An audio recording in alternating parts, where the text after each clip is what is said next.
Good day, friends of Buzzy. For those of you who watch this show on a regular basis, you might know that I am not in any of the locations I've been before. What a strange thing. Why could that possibly be? Well, I am quarantining. I'm quarantining because I was exposed to somebody with a positive COVID test. So that has inspired my decision to talk to you about how we do quarantining, isolation, what the rules are, what the new rules are, and why these are the rules, so you can understand how to make decisions when things don't exactly follow the rules. All right, so I'm going to try to get my name off from under here. Now, you're gonna know I'm Dr. Amy Baxter the whole time. All right, so let's say hypothetically that, I know you guys hate it when I do this, but I don't have a graphics department. So, all right, so let's say that this person and everybody in your family travels for Thanksgiving, hypothetically. And let's hypothetically say that maybe everybody in your family does nasal irrigation except for one person.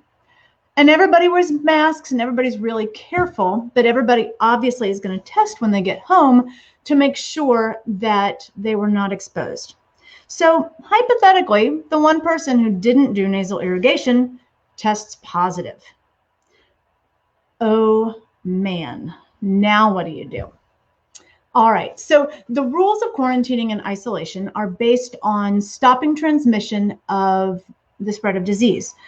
The hard thing about COVID is that the SARS-CoV-2 virus takes a long time to get established and then is contagious for 5 to 7 days, but you keep shedding for a long time. So it's taken a while to figure out when exactly in the course of all of this someone is at risk of catching the disease themselves. And the other big pain in this is that it can be up to 14 days after someone's been exposed before they start showing symptoms.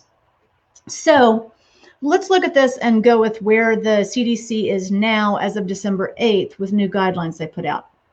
All right, so we know because of the trip situation that the day that this little stick figure guy got exposed would be day 1. This actually fits in pretty well with when people start to become contagious. If you want to get tested and see whether or not you are exposed but asymptomatic, the virus actually starts having about this degree from day 3 to day 7 when you're really contagious. And usually you're going to start getting symptoms around day 5. So this means that you're actually contagious before you get symptoms.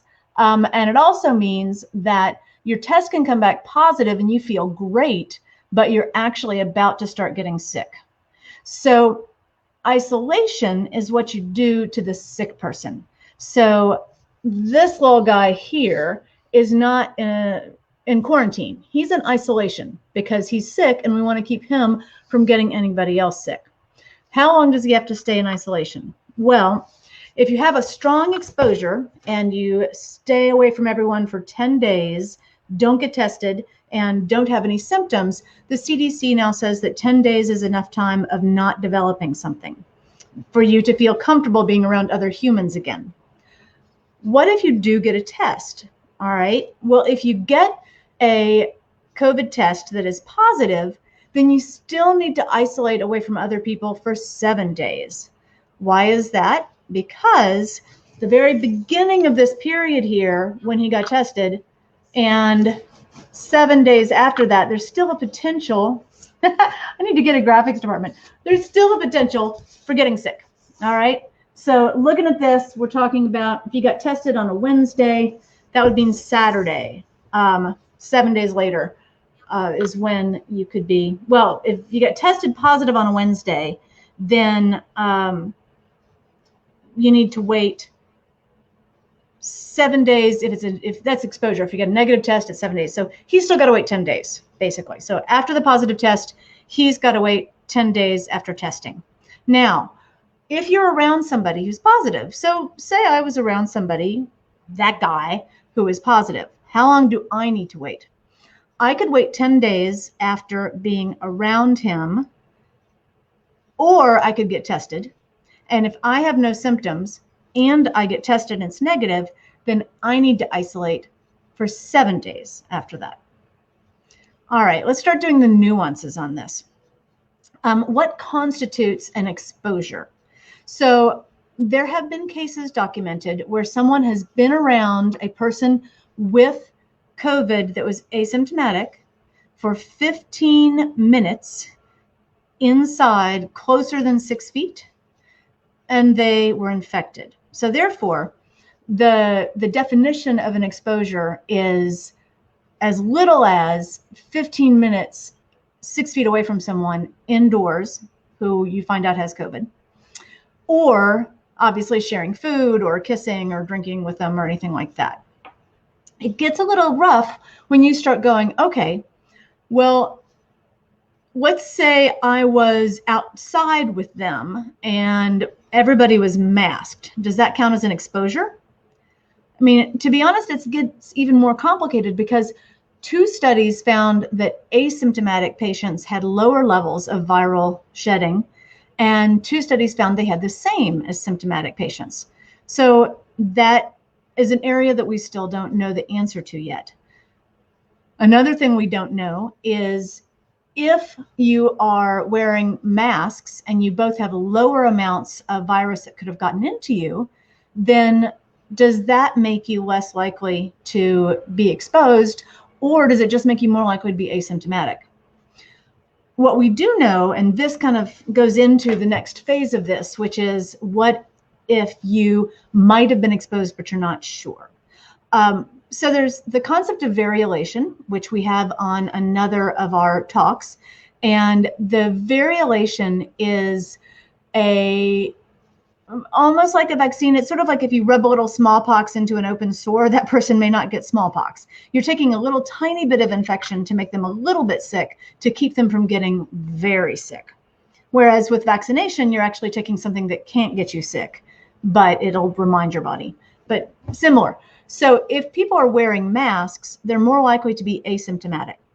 One question this brings up is, well, if this guy never got symptoms, then couldn't it be a false positive test? Some studies show that with good mask wearing, up to 80% of patients have asymptomatic disease.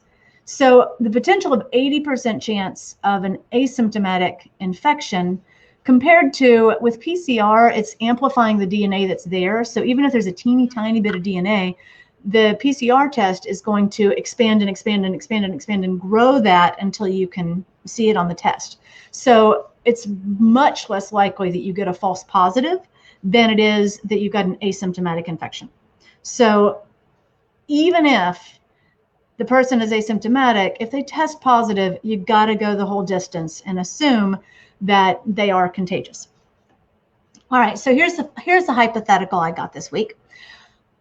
What if your kid was in a McDonald's, say, and so was indoors, unmasked, eating for an hour, and there's no real way to contact trace or know what happened?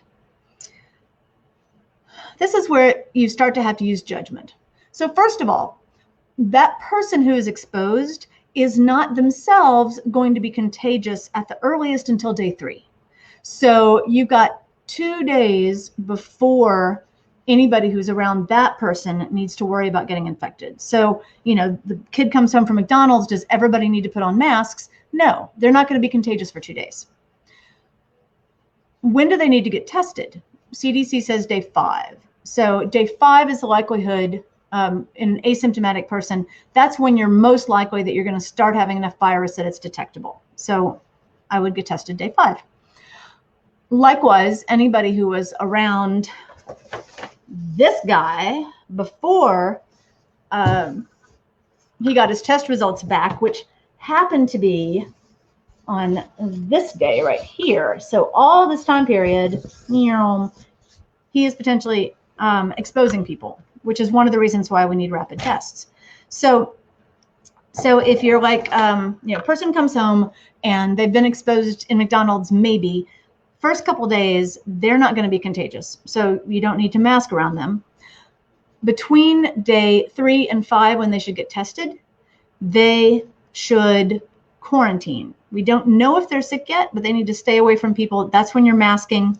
Wait until you get the negative test result, because you don't have a documented case of infection, but you have a possibility. Now, other things to do that can mitigate this, there is no data supporting it, except that there's data. We know that if you use nasal irrigation, if you flush out some of the place where the virus enters, that you do lower the viral load. We also know that a lower viral load is correlated with a lower risk of symptomatic disease, so more likely that you'd be asymptomatic. What we don't know yet is whether irrigating after exposure can prevent you from getting ill, and there are studies looking at that right now. And what we're studying is after you test positive, but before you start getting symptoms, if you start irrigating like crazy, then can that stop you from getting sick? Also don't know the answer to that. Let's do another hypothetical. You have a spouse who has symptoms and gets tested and is positive. The other spouse gets tested at the same time, but they don't have symptoms. Can they stay in the same bedroom, or do you have to have one of them go hang out downstairs in the place for the books and the other one stay up in their bedroom? Want to guess? They have to separate. And the reason is because one person is still shedding virus, and the increased amount of virus exposure correlates to disease. So therefore, even if you both test positive and one of you is trucking along with no symptoms, but the other one has symptoms, you could be prone to developing your symptoms at different times. You've got this whole 14-day span, and we know that shedding virus makes someone more likely to get more sick. So you still got to stay in different places and isolate separately, even though both of you have tested positive. There's a lot of nuances with this, and as we've seen, the CDC changed its guidelines just a few days ago, changing it from 14 days, since 99.5% of people who are going to get sick within the first 10 days. There are other changes that could be made as well.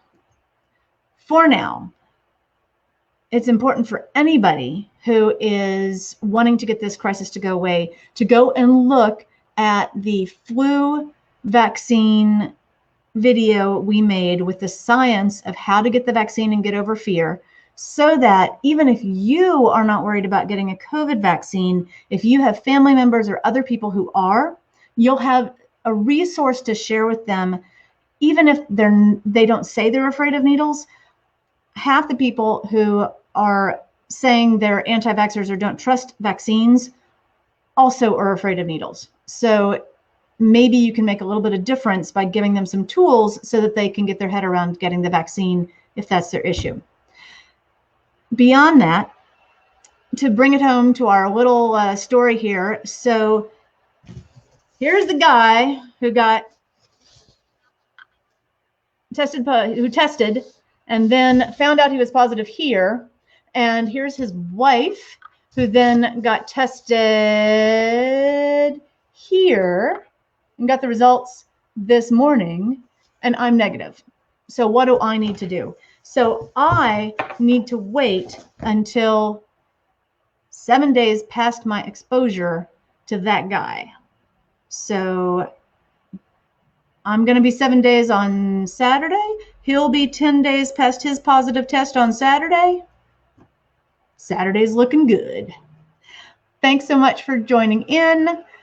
Please let me know if you have any additional questions. And while it is confusing and we're working it out, it's going to be okay.